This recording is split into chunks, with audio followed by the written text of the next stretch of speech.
Troll చేస్తున్నారు, negative చేస్తున్నారు, తొక్కాలనుకున్నారు. దయచేసి మానుకోండి ఆ ప్రయత్నం. ఎందుకంటే మీరు ఎంతైనా సరే ఎంత ప్రయత్నం చేసినా, ఎన్ని రకాలుగా ప్రయత్నాలు చేసినా అతను తొక్కాలనుకుంటే అతను లేస్తుంటాడు అనమాట. అతను మీ నెత్తి మీద ఎక్కి కూర్చుంటాడు అంతే.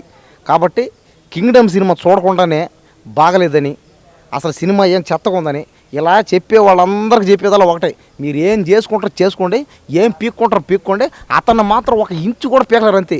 మీరు అటు అనుకునే కొంది మీరు లోపల ఎంత అయితే అతని మీద ద్వేషం పగ పెంచుకునే కొంది అతను నెంబర్ 1 స్టార్ అయిపోతాడు. అయ్యేదేందే అతను ఆల్రెడీ నెంబర్ 1 స్టారే.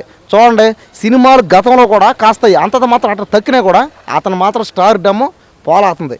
కాబట్టి అతని సినిమా కలెక్షన్ కానీ స్టార్ డమ్ కానీ ఎక్కడ పోయిందిలే. ఎంతమంది ఎన్ని రకాలుగా మీ దగ్గర డబ్బులు ఉన్నాయా, మీ దగ్గర బలగాలు ఉన్నాయా, అతను తొక్కాలని చూసే వాళ్ళందరూ చెప్పేది ఒకటే, ఏం పీక్కుంటారు పీక్కోండి అంతే.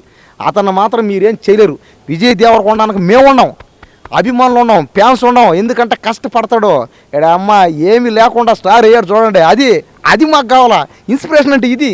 ఏ స్టార్ డమ్ ఏ హోదా అసలు ఏం లేదు. అసలు వాళ్ళ ఫ్యామిలీలు కానీ ఎవరు లేరు అసలు. కానీ నెంబర్ 1 అయ్యాడు, స్టార్ అయ్యాడు. ఈరోజు ఇప్పటికిప్పుడు జనాలందరికీ మీరు ఎక్కడనరా, మీరు ఎక్కడికి వచ్చినా సరే మీ ఫేవరెట్ హీరో ఎవరనంటే మనసులో నుంచి వచ్చేదల్లా ఒకే మాట, విజయ్ దేవరకొండ అంతే. విజయ్ దేవరకొండ చేసే సినిమాలు కానీ ఆయన వ్యక్తిత్వం కానీ చూడండి. కష్టపడింది కాకుండా 10 మంది పేదవాళ్ళ సహాయం మళ్ళీ అందరూ ఎవడో ఇంకా ఎందుకు నేను చెప్పలేను. అతని గురించి ఎంత చెప్పినా తక్కువేను. కాబట్టి దయచేసి విజయ్ దేవరకొండ మీద ట్రోల్ చేయడం మానేయండి. కాబట్టి దయచేసి ట్రోల్ చేయడం ఆపేయండి.